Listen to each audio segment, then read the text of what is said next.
Abra sua Bíblia comigo em João, capítulo 4, verso 46.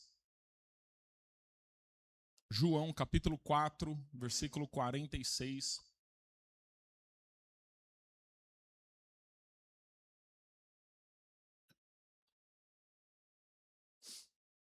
Amém? Você achou? João 4, 46. Se você já achou, eu vou te pedir, feche seus olhos, vamos orar. Se você ainda não achou, não tem problema, daqui a pouco você acha ou acompanha no telão, não tem problema. Mas feche seus olhos agora. Deus, Pai, nós te adoramos, Deus. Nós somos gratos por essa noite, por esse tempo e por tudo que o Senhor está fazendo em nosso meio. Nós pedimos, Deus, que nesse momento, Senhor, acalme os nossos corações, tira as nossas inquietações, tira as nossas preocupações, que nós possamos, Pai, ter a nossa mente, nosso coração, a nossa atenção focada ao Senhor, Pai, dedicada ao Senhor. Deus, nós estamos prestes a ler a Tua palavra e sabemos que ela é viva e que ela transforma.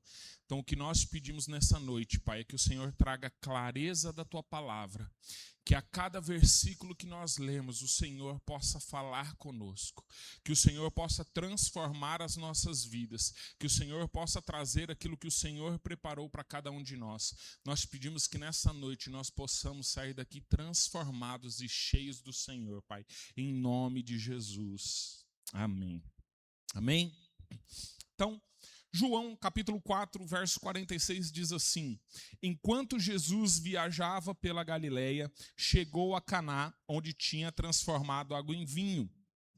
Perto dali, em Cafarnaum, havia um oficial do governo cujo filho estava muito doente.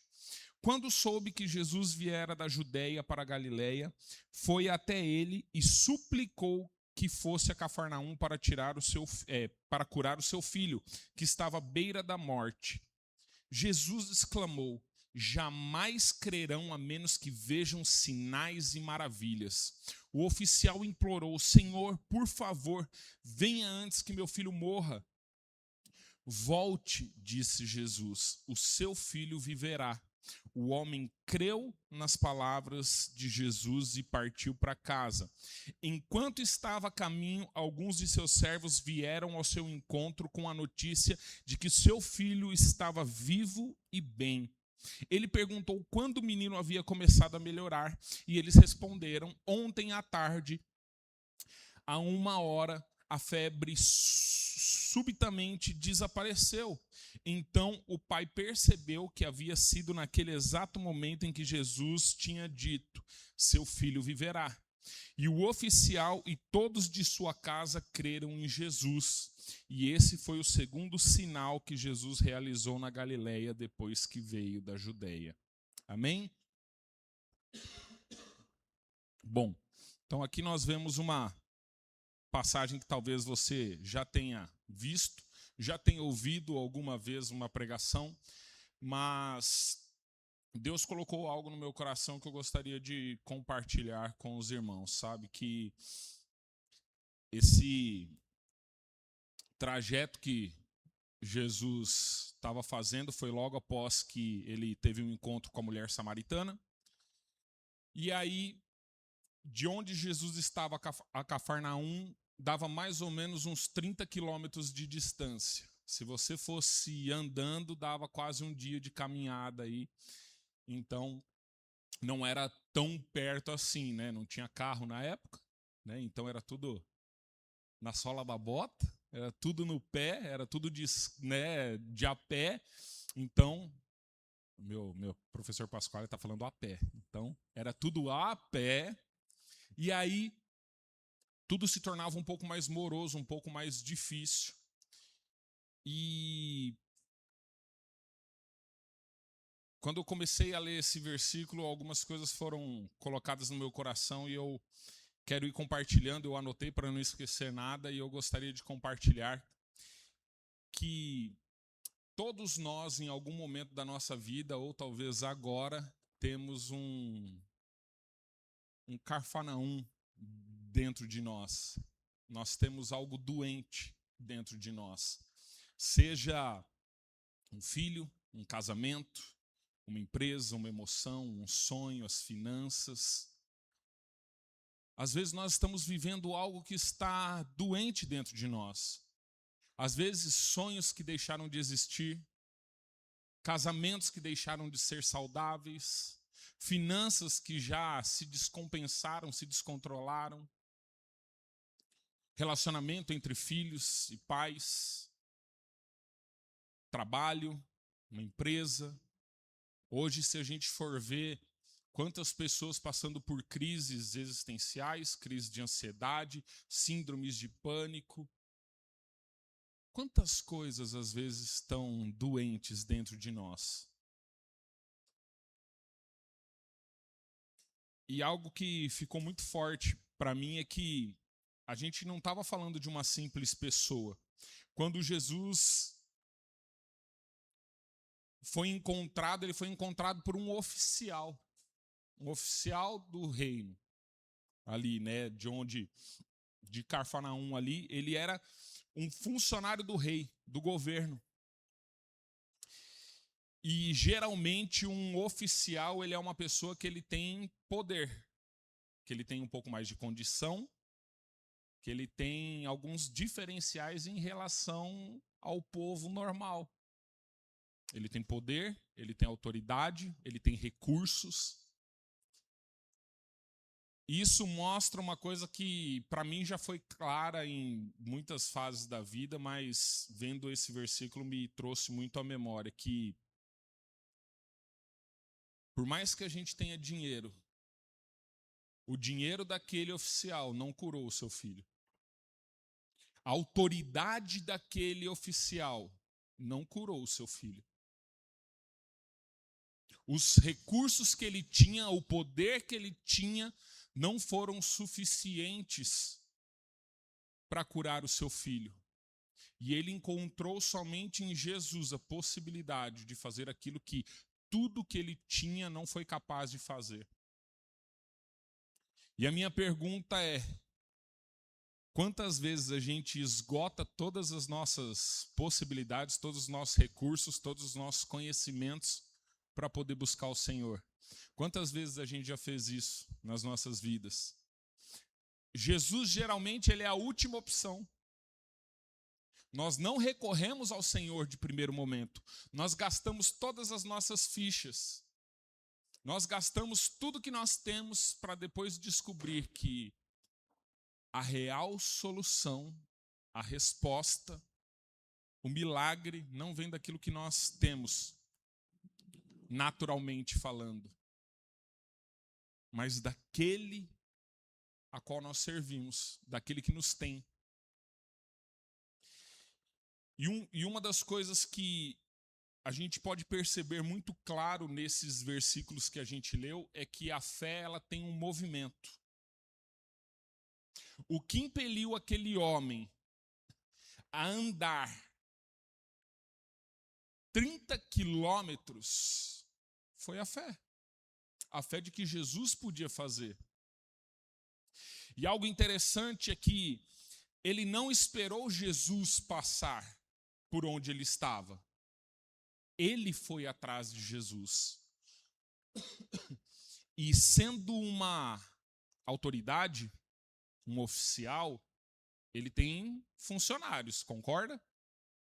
Ele tinha pessoas das quais ele podia falar, ó, vai lá e chama Jesus e fala para ele vir aqui, porque tem alguém importante querendo falar com ele.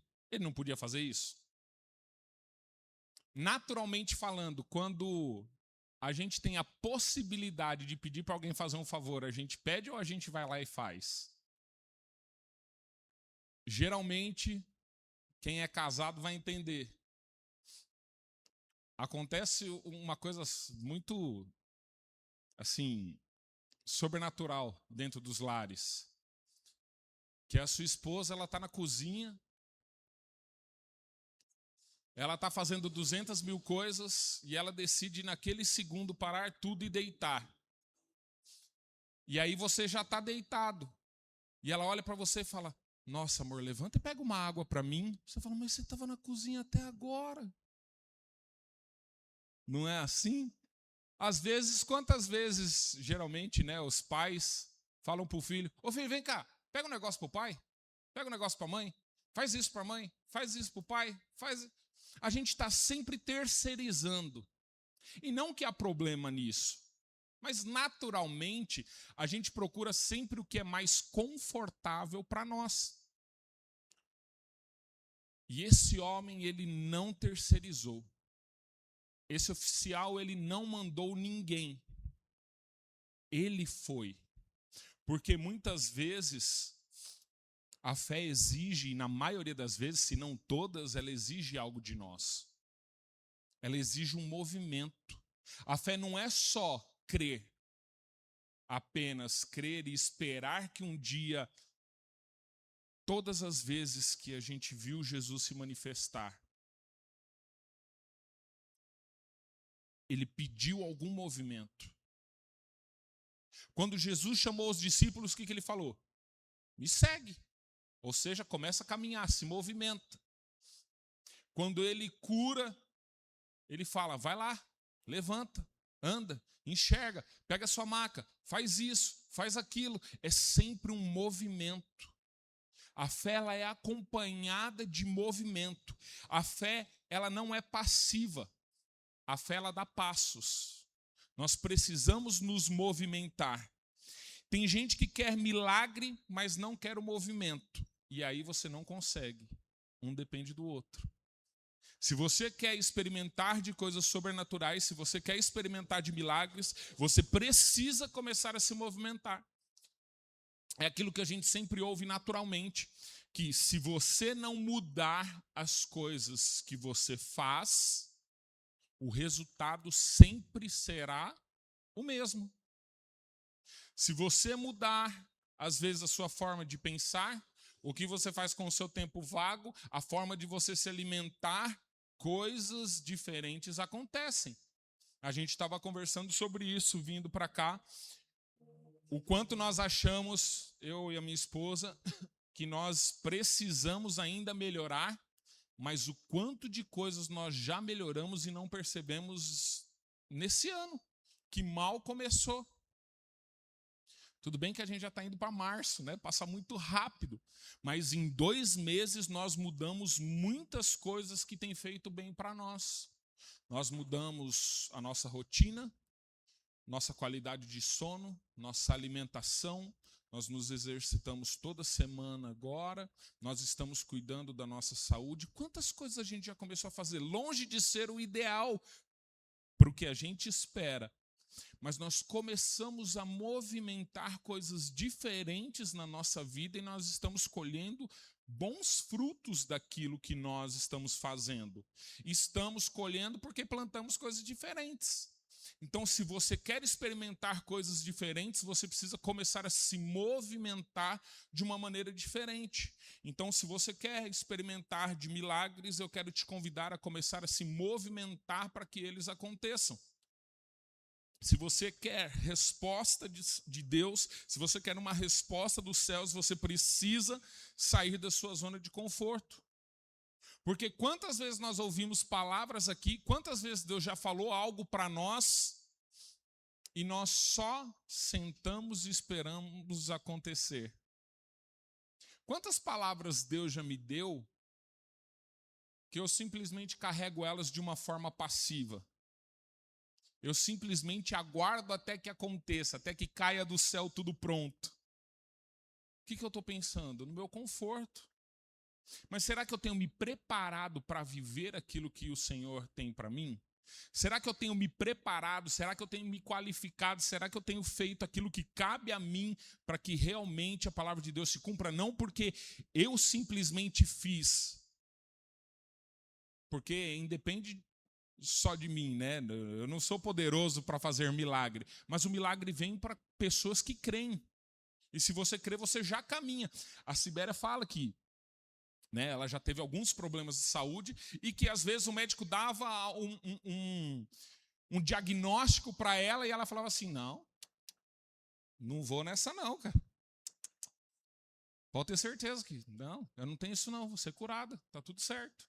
E diversas vezes ela foi curada. Porque você começa a caminhar em fé, você começa a ter movimentos de fé. Nós precisamos nos movimentar. E eu queria fazer uma pergunta, aproveitando, falando de movimento: o que você precisa começar a fazer ao invés de apenas desejar? O que a gente precisa começar a fazer nas nossas vidas, ao invés de apenas desejar? Sabe, Deus, ele coloca várias coisas no nosso coração e às vezes nós precisamos começar a agir ao invés de só desejar que elas aconteçam. Eu vou dar um exemplo agora. Quem jantou aqui antes de vir? Só o Michel, mano. Privilegiado. Quem jantou antes de vir? Só o Michel. Privilégio de poucos. Então vamos fazer o seguinte. Eu não sei vocês, mas eu estou começando a ficar com fome. Se eu desejar muito uma pizza, ela vai chegar aqui? Deus pode fazer? Pode. Mas para eu poder experimentar dessa pizza, o que eu preciso fazer? Ligar lá e pedir. E pagar, né? Não é só ligar também, né? A gente precisa ter os recursos. O que eu estou dizendo? A gente não pode só desejar viver algumas coisas. Nós precisamos caminhar como se já vivêssemos isso, crendo que aquele que prometeu é fiel para cumprir. A gente deseja coisas demais, mas está muito pouco disposto a se sacrificar para que elas aconteçam. Às vezes a gente quer demais, eu vou falar por mim, às vezes a gente quer demais que a nossa família volte para o Senhor. Eu vou dar um exemplo porque é meu. Meu irmão, ele está afastado. Meu padrasto está afastado. Minha mãe estava afastada, voltou. Às vezes a gente quer demais que eles voltem, mas a gente não ora, a gente não dá exemplo, a gente não chama. Eu quero muito uma promoção, mas eu sou o pior funcionário. Eu quero muito servir ao Senhor, mas eu nem me manifesto no culto ali para servir alguém, para olhar a porta, para dar uma água para alguém, para perguntar como que as pessoas estão. Só desejar não é o suficiente para começar a experimentar. Nós precisamos começar a nos movimentar para que possamos experimentar aquilo que o Senhor tem para nós. Um outro ponto que eu anotei desses versículos que nós lemos é que, se você parar para perceber, aquele homem, ele chega e ele suplica a Jesus, fala: por favor, vamos comigo até a minha cidade, até Cafarnaum, para que você possa curar o meu filho, que ele já está prestes a morrer. Primeira coisa é que, mesmo num momento difícil, Jesus, ele sempre nos ensina algo. E ele fala: se vocês não verem, vocês não vão acreditar. Eu preciso ficar mostrando para vocês entenderem quem eu sou.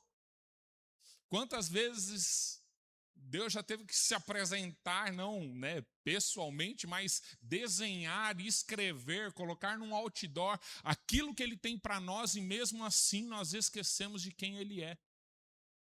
Colocamos em xeque tudo aquilo que ele nos fala. Ou muitas vezes não valorizamos aquilo que ele tem nos falado. Jesus fala: olha, e aí o homem suplica de novo e Jesus fala: seu filho não vai morrer, ele viverá. E a Bíblia diz que aquele homem creu e voltou para sua casa. A palavra, ela vem antes do milagre. Jesus respondeu: volte, seu filho viverá. Ele não impôs as mãos, ele não foi até a cidade, ele apenas deu uma palavra. O texto diz que o homem creu nas palavras que Jesus falou e partiu. Você concorda que ele creu antes de ver? Ele não viu o filho dele. Ele não fez uma videochamada para saber se o filho tinha sido curado. Ele simplesmente creu antes de ver. Antes de ter prova que o filho foi curado, ele voltou. Ele seguiu o seu caminho de volta para casa, sem ter provas reais de que o filho havia sido curado. Ele caminhou antes da confirmação, porque os servos dele encontraram ele no caminho. Ou seja, um milagre visível, ele só vem depois da sua fé invisível. A primeira coisa que a Bíblia fala foi que aquele homem creu nas palavras de Jesus e ele simplesmente voltou. Enquanto ele caminhava, o milagre aconteceu. Enquanto ele voltava, ele teve respostas daquilo que ele foi buscar, porque ele creu. A fé daquele homem nas palavras de Jesus fizeram com que o seu filho fosse curado. Através da palavra de Jesus. Não foi Jesus indo, não foi Jesus impondo as mãos, não foi uma prova real. Jesus não levou ele a um campo de visão onde ele podia ver a casa dele, o filho sendo curado, o filho brincando, o filho correndo. Ele simplesmente creu na palavra de Deus. Ele creu naquilo que Jesus havia falado para ele e aquilo foi o suficiente para movimentá-lo em direção ao milagre. A minha pergunta é: o que falta Deus te falar e Deus me falar para que a gente comece a se movimentar? Eu sempre falo, lembrei agora que eu não posso dar muito exemplo, mas eu vou dar 2 então, tá? Quando eu e a minha esposa nós fomos comprar um apartamento, nós fomos comprar sem querer. Quer dizer, a gente queria muito, só não tinha como. Tinha uma corretora, que eu não sei de onde ela surgiu, e ela me ligou um dia e falou assim: Tiago, eu tenho um empreendimento para te apresentar, incrível, tenho certeza que você vai amar. Um apartamento, R$1 milhão. Eu falei: moça, certamente ela não me conhece. Eu tô com um Celta emprestado, dividi o carro para pagar. Tinha um amigo que pagava metade, eu pagava metade. Não tinha condição. Vai me oferecer um apartamento de R$1 milhão? Mas a gente tem orgulho. E aí eu nunca falei para ela que eu não tinha dinheiro. Só falava: não, está muito distante. Muito distante da minha realidade, né? Mas eu falava para ela que estava muito distante, ela achava que era de distância. E aí um dia eu estava cansado de falar para ela que não dava para ver apartamento. Aí um dia eu falei assim: vamos fazer o seguinte, eu só quero um apartamento se for em Pirituba. E aqui não estava mais fazendo prédio. Falei: eu quero um apartamento só se for em Pirituba. Ela falou: tá bom, quando eu achar eu te ligo. Falei: tá bom. Nossa, passaram meses, anos. Passaram 2 anos até ela me ligar novamente. E aí um dia ela ligou e falou: Tiago? Pois não? Lembra de mim? Sua corretora XYZ lá, não lembro o nome dela. Eu falei: nossa, ressurgiu das cinzas, né? Foi, tudo bem? Ela: tudo. Lembra que o senhor falou que se eu tivesse um apartamento em Pirituba era para te ligar? Oh, meu Deus, é minha boca grande. Falei: lembro. Ela: pois bem, tem um apartamento em Pirituba, perto do shopping. Queria te convidar para vir conhecer. E era um feriado na sexta, se eu não me engano. E aí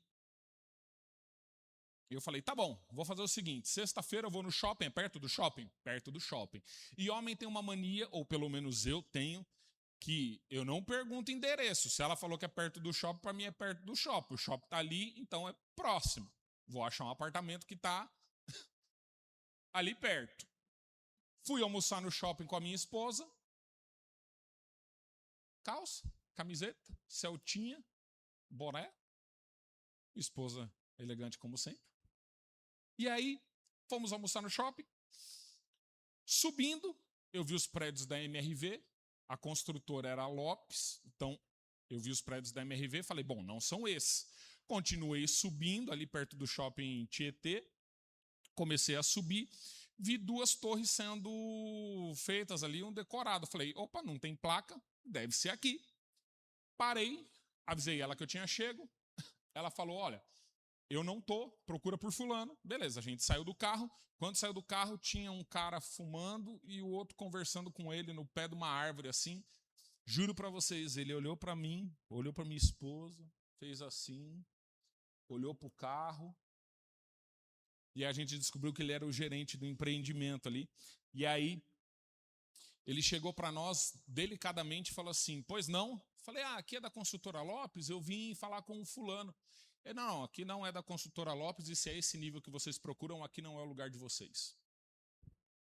Foi bem assim, tranquilo. Eu sabia que eu não tinha dinheiro, mas eu estava indo lá para provar para ela que eu não tinha dinheiro, porque quando ela visse a gente, ela ia realmente descobrir isso. Só que aquilo mexeu tanto com a gente que a gente falou assim: cara, eu sabia que eu não tinha dinheiro, mas sabe quando você se coloca assim debaixo do solo? Eu falei: meu Jesus. E aí o vendedor ficou tão constrangido com a situação que ele veio conversar com a gente. Ele falou assim: o que vocês procuram? Eu não estou procurando nada, né? Só minha cara, né? Que caiu ali. O que eu estou procurando? Falei: olha, eu não tenho dinheiro, mas se eu fosse comprar um apartamento, eu já teria que comprar pronto, porque eu não tenho dinheiro para ficar esperando. Ele falou: olha, eu tenho um amigo que trabalha aqui nos prédios da frente, se vocês quiserem, eu levo vocês lá sem compromisso para vocês olharem. E o cara tinha sido tão simpático que a gente falou: vamos. A gente foi, olhou os apartamentos, não gostou, a conta até era boa, mas eu e a minha esposa juntos tínhamos na conta R$ 349 para comprar o apartamento. E aí, quando a gente saiu do apartamento que a gente estava olhando, o gerente estava do outro lado da rua fulminando esse vendedor que estava levando pessoas para outro empreendimento que não era deles. E aí ele olhou e falou assim: ferrou. Ele falou: cara, vocês podem fazer um favor para mim? Ele: fala. Entra no decorado, olha, fala que não gostou e vão embora. Só para o cara não brigar comigo. E, cara, você tem sido tão simpático que é o mínimo que a gente pode fazer. Quando a gente entrou no decorado, eu já comecei a chorar. Já falei: oh, meu Deus, aqui é meu lugar. Me senti em casa, nível amor. E um mês antes a gente tinha tentado financiar um carro e deu reprovado. E aí o cara falou: vou fazer umas contas. O apartamento era mais caro, mas parecia que cabia melhor no nosso bolso do que o outro que a gente tinha visto que era mais barato. Só que o caber no bolso é assim: nossa, olha, se a gente tivesse dinheiro, daria. Não é que a gente tinha.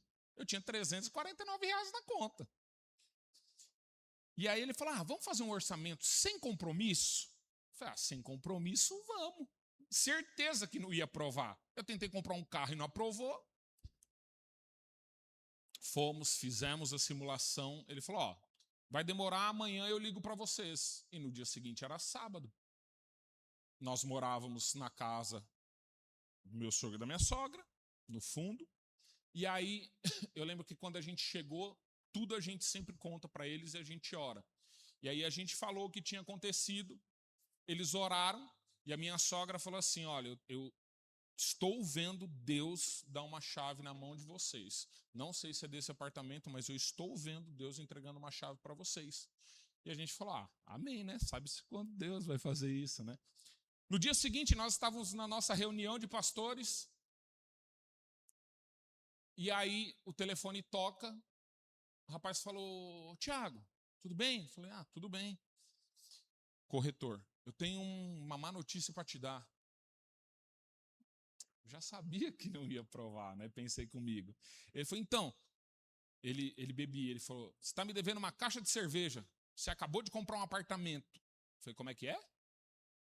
Ele falou: você acabou de comprar um apartamento, foi aprovado, vem aqui assinar o contrato. Eu falei: não foi não. Ele falou: foi.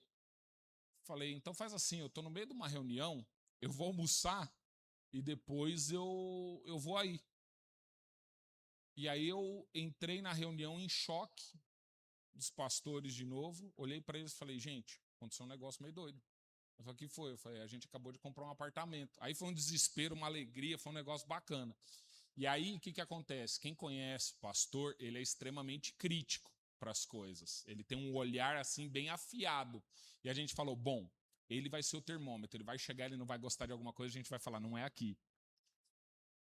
Ele foi com a gente visitar o decorado e ele falou assim, se eu fosse vocês, eu comprava agora. E aí a gente falou, mas... tá bom, né? E aí a gente teve uma confirmação e a gente foi assinar os contratos. A gente estava tão despreparado que tinha que dar entrada e a gente não sabia. E a entrada era muito mais do que a gente ganhava junto. E aí a gente falou assim, olha, a gente está sentindo de Deus que é, mas como que a gente faz? A gente deu um cheque do valor da entrada e a gente falou assim, olha, esse cheque aqui você tem que segurar para 20 dias. Eu falei, não, entrada é no ato, não tem como segurar para 20 dias. A gente falou, ó, a gente só vai comprar o apartamento se você segurar esse cheque de entrada por 20 dias. Só que em 20 dias a gente não ia ter o dinheiro. E aí ele falou, cara, eu vou ver com um gerente financeiro, mas eu tenho certeza que não vai dar certo. Tá bom.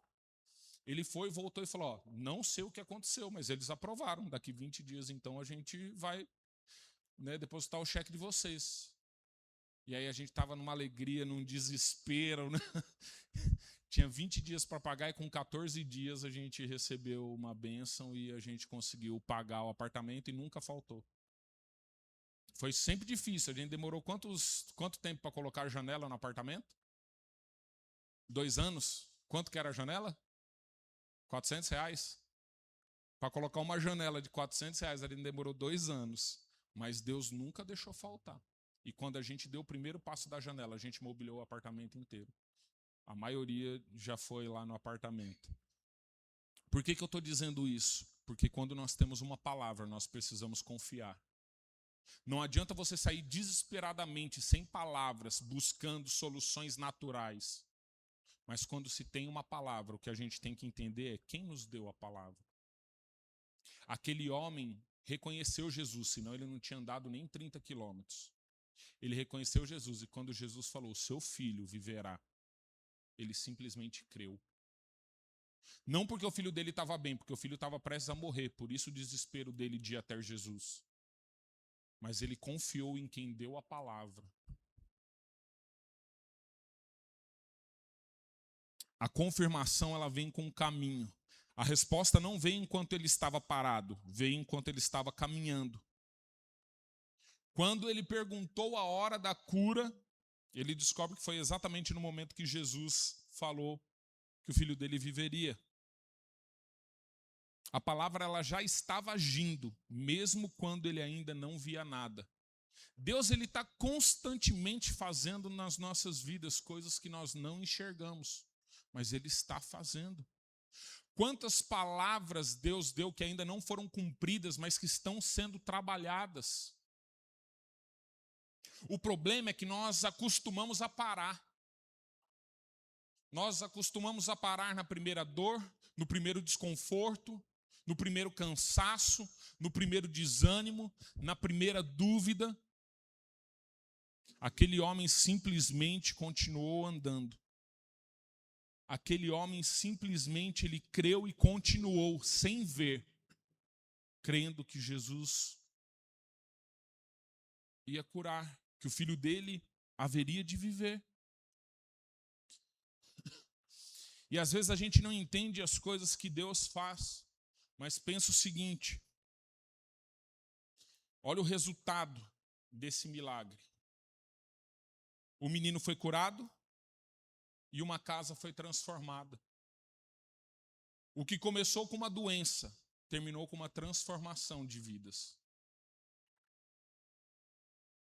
A Bíblia diz que quando o homem chegou em casa, que ele viu o filho, ele deve ter contado a experiência, a Bíblia não fala, mas deve ter contado a experiência e todos creram em Jesus. Por conta de uma palavra e da fé daquele homem, uma família foi transformada. Tudo que começou com uma doença, com um desconforto, com um problema, com uma preocupação, gerou transformação em outros.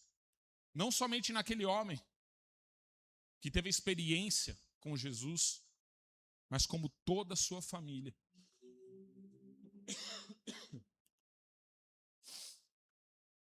Eu separei uma história, por isso que eu falei de duas. Eu separei uma história que chama Ponte na Neblina. Tinha um homem que morava com a sua família numa região montanhosa e de tempos em tempos aquela região ela era tomada por uma neblina muito espessa e você não conseguia se locomover.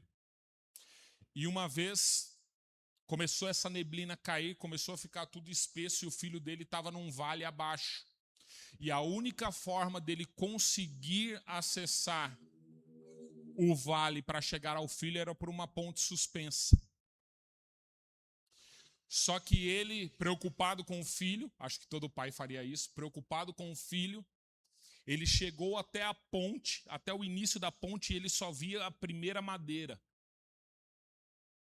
E aí, quando ele viu isso, ele não enxergava o vale, ele não enxergava o final da ponte, ele não enxergava o próximo passo, ele não enxergava nada. Ele tinha duas possibilidades. Ou ele esperava a neblina baixar, sabe-se Deus quando, ela cessar, para que ele pudesse enxergar, ou ele simplesmente passaria sem ver.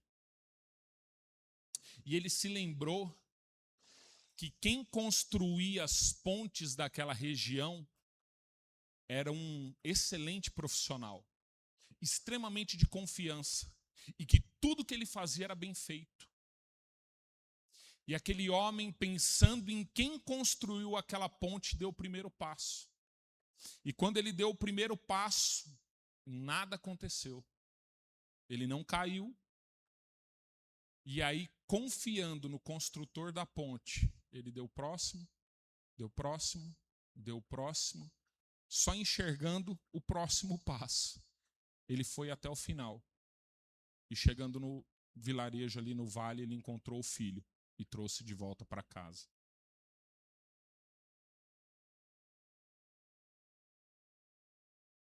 A grande questão é, ele não atravessou porque ele viu o outro lado, ele atravessou porque ele confiava em quem construiu a ponte.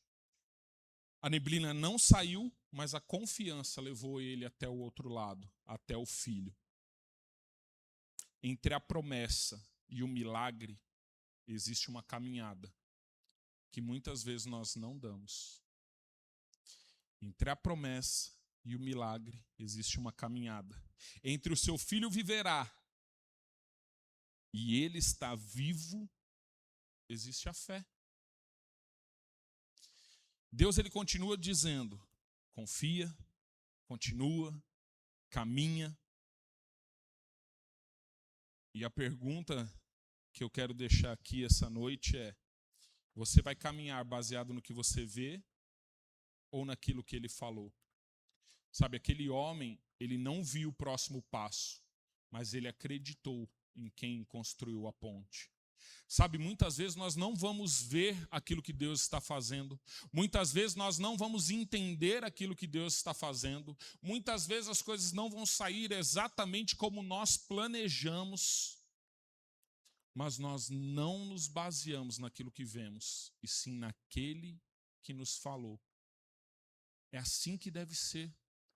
Aquele homem, por uma doença, chegou até Jesus, que falou, Jesus, me acompanha. E Jesus falou, não precisa. Se para você crer você precisa ver, seu filho vai viver. E aquela convicção de quem lhe deu a palavra era tão grande que ele confiou, ele saiu e ele já foi em direção à resposta, ao milagre, à transformação. E de encontro a ele vinham as boas notícias. Será que de fato nós confiamos no Senhor? Será que de fato as adversidades não têm nos parado? Será que muitas vezes o conforto não tem nos paralisado? Sabe, ninguém quer perder. Ninguém quer perder nada. Ninguém quer sacrificar nada. Ninguém quer sofrer.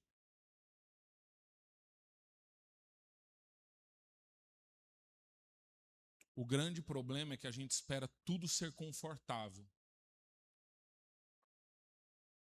A cruz nunca foi confortável, mas ele não deixou de se entregar nela por nós. A vida de Jesus nem sempre foi confortável. Dos discípulos também não. Por que a nossa seria? Eu não estou falando de uma vida de desconforto, de uma vida ruim. Quando a gente fala de sacrifício, a gente pensa que tudo é negativo, tudo é ruim. A gente pensa em peso, a gente pensa em dor. Qual foi a dor daquele homem de confiar e ver o seu filho curado? O que era melhor? Aquele homem olhar e falar assim: tudo que eu construí não serviu para sustentar o meu filho vivo. E deixar o filho morrer, se acomodar com a situação de nunca ter visto o filho crescer, ou simplesmente ter andado 30 quilômetros para ter uma experiência transformadora, que não curou somente o seu filho, mas transformou a sua casa. Será que isso é peso?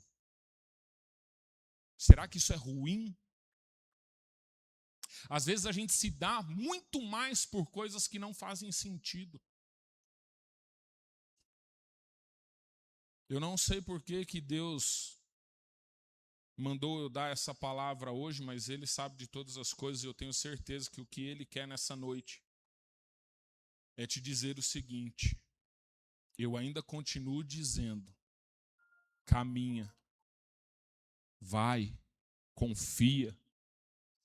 Você só precisa confiar em quem te deu a palavra. Você só precisa confiar em quem construiu, quem te formou, quem sustenta essa palavra. Você não precisa enxergar o final de tudo, mesmo porque nós somos imprudentes. Pensa se Deus entregasse tudo o que Ele tem preparado para nós. Será que você não seria exageradamente rápido para conquistar e meteria os pés pelas mãos? Às vezes o que Deus precisa é que a gente confie um passo de cada vez para chegar onde Ele quer. Talvez se aquele homem tivesse visto o final da ponte, ele teria corrido. E a ponte podia balançar porque era uma ponte suspensa, ele poderia ter caído. E além de não salvar o filho cresceria sem o pai. Às vezes a gente quer todas as respostas. Às vezes a gente quer o caminho completo. Às vezes a gente quer simplesmente para ter o controle. Deus, eu confio desde que você me mostre o plano completo.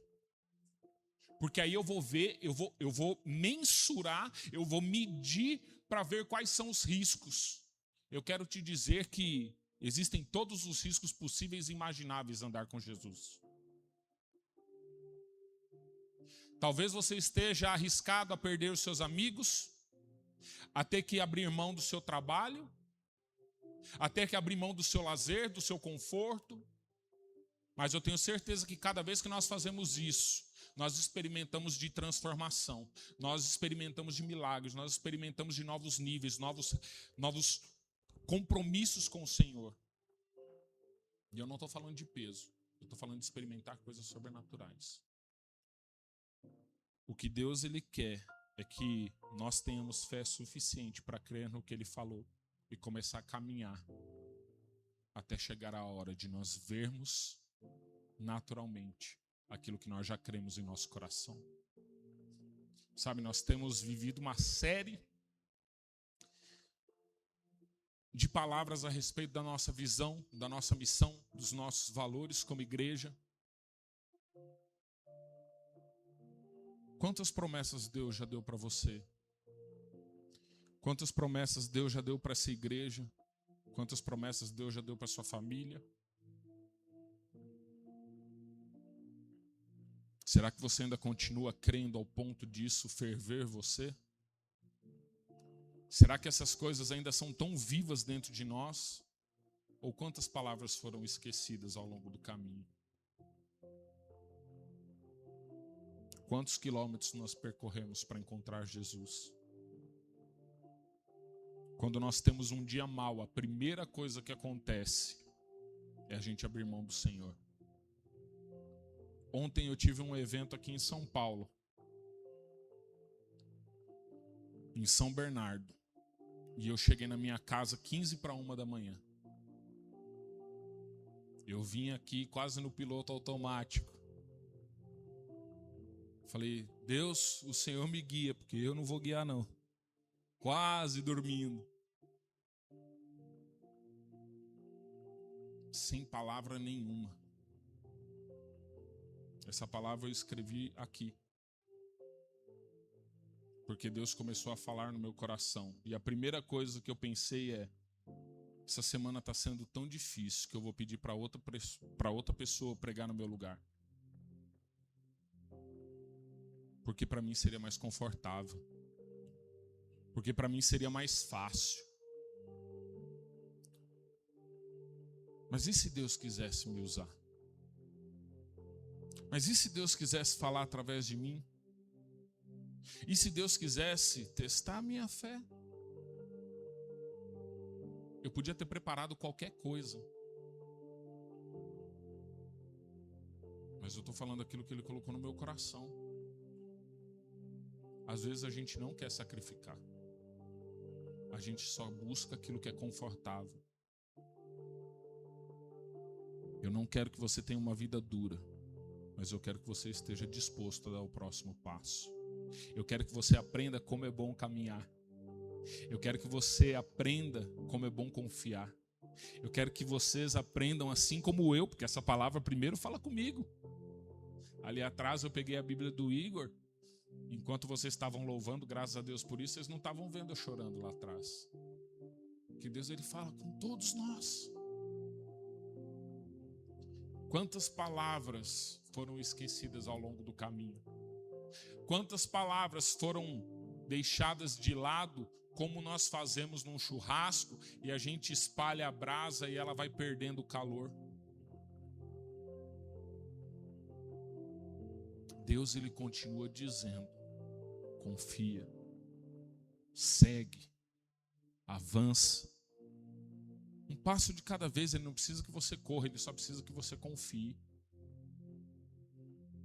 Que Deus, Ele possa manifestar coisas milagrosas em nosso meio, porque Ele encontra pessoas que confiam. O livro de João, ele fala que esse foi o segundo sinal que Jesus fez. Ele não fala milagre, ele fala sinal. Porque o sinal sempre aponta para algo maior. Quando você está andando e você vê uma placa, como aquela que tem ali, ela está dizendo que o sentido para você andar, ela está mostrando algo maior. Ela não está mostrando algo que é o fim, ela mostra simplesmente uma direção. E João, ele usa muito, e Jesus fez um sinal, porque cada vez que Jesus age, Ele mostra para nós um reino. Ele mostra o seu poder, a sua majestade. Que a gente possa confiar naquele que nos construiu, naquele que nos formou, imagem e semelhança.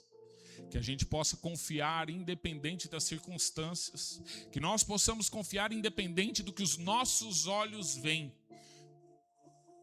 Os meus olhos olhavam R$349. Mas Deus nos deu uma chave.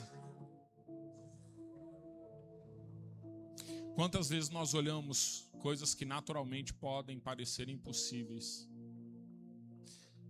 E se você crê, é aí que Deus faz. Feche seus olhos. Deus, Pai, nós somos gratos por essa noite. Somos gratos pela Tua palavra que transforma, que sara, que cura, que liberta. Deus, nós oramos nessa noite e te pedimos, Pai. Reacende em nós, Deus, as palavras adormecidas, as direções esquecidas por algum movimento, por algum erro, por algum comodismo, por medo, por dúvida. Deus, nós te pedimos, traz à memória aquilo que um dia o Senhor falou, aquilo que um dia o Senhor sinalizou para cada um de nós. Que nós possamos confiar não naquilo que vemos, mas naquele que nos direcionou, naquele que deu a palavra, naquele que deu a ordem, naquele que deu a direção. Assim como aquele homem confiou no construtor da ponte, nós queremos confiar no Senhor, Pai. Que nós possamos nos movimentar para experimentar o milagre. Deus, eu não sei o que cada um dos meus irmãos precisa. Eu não sei qual é o ponto da vida que está doente. Eu não sei, Pai, o que é que aflige. Eu não sei quais são os medos, quais são as dificuldades, quais são as limitações. E é por isso que o Senhor não exige muito. O Senhor só exige o primeiro passo, e que não paremos, que confiemos. Então é isso que eu te peço, Deus, que nessa noite nós possamos sair tão motivados, Pai. Deus, que estaremos ansiosos pelo primeiro passo. Que amanhã o nosso dia comece diferente. Que quando a gente chegar em casa, talvez já seja diferente. Que nós possamos dar o primeiro passo que nós ainda não demos. Que nós não tínhamos coragem, mas hoje temos, porque confiamos no Senhor. Pai, que nós possamos, Deus, experimentar dos milagres visíveis, porque tivemos fé em nosso coração, porque confiamos no Senhor, Pai. Deus, eu te peço, não nos deixe ser enganado, e mostra a cada um de nós aquilo que o Senhor deseja, daquilo que o Senhor deseja fazer em nós e através de nós, Pai. Porque Deus, através daquela atitude do homem, o filho foi curado, mas a família foi transformada.